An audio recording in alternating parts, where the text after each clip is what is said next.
नमस्ते एवरीवन, जो भी चैनल में नए हैं प्लीज़ चैनल को सब्सक्राइब करिए, लाइक एंड कमेंट करिए, मेरे वीडियोस को अपने फैमिली फ्रेंड्स में शेयर करिए। तो आज मैं आपको सदाचार की महत्व के बारे में बताना चाहती हूँ कि यदि आप बहुत ज़्यादा पूजा पाठ कर रहे हैं, सब कुछ कर रहे हैं, लेकिन यदि आपके अंदर सदाचार नहीं है, आपका आचरण सही नहीं है, तो उससे क्या होगा कि आपको कोई भी फल नहीं मिलेगा। तो का सभी पूजन उसी व्यक्ति का सफल होता है जो कभी भी सदाचार का उल्लंघन नहीं करता।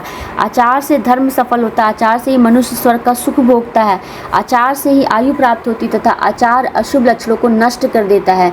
जो इस जगत में सदाचार का उल्लंघन करके स्वेच्छाचारपूर्ण बर्ताव करता है, उस मनुष्य के यज्ञ, दान और तप इस लोक में कल्याणकारक नहीं होते। अतः सदाचार का ही पालन करना चाहिए। तो अभी क्या है कि कोई भी व्यक्ति है लेकिन उसका आचरण यदि अच्छा नहीं, लेकिन वो शिव पूजन किए जा रहा तो उसका पूजन का कोई फ़ायदा नहीं होगा। इसलिए सर्वप्रथम क्या करना है, अपनी वाणी पर संयम लाना है। वाणी का बहुत इम्पॉर्टेंट रोल होता है सदाचार में। जब तक आपकी वाणी अच्छी नहीं है, संयम नहीं, तब तक कुछ नहीं हो सकता। आप जो है गाली देते हैं तब तक कुछ नहीं हो सकता। आप क्रोध करते हैं तब तक आपका कुछ नहीं हो सकता।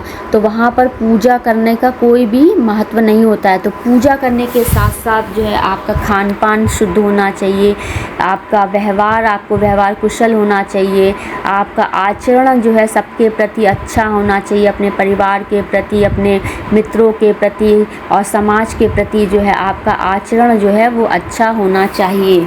तो इस तरह से है। लेकिन अब क्या होता है, कभी कभी क्या होता है कि हम जो बहुत पूजा पाठ सब कर रहे हैं लेकिन हम कुछ एक गलत काम कर देते, तो उससे क्या होता है, हमारी सारी पूजा पाठ का फल जो है वो निष्फल हो जाता है और वो उसका हमें फल नहीं मिल पाता है।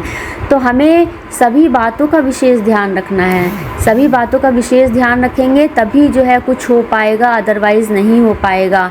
आपने इतनी मेहनत करी, जप किया, तप किया, और लेकिन क्या हुआ, फिर ज़रा सा कुछ बात हुई और आपने क्रोध प्रकट कर दिया, तो उससे क्या हुआ, सारा जो है आपका फल जो है आपको जो मिलने वाला था वो नहीं मिला।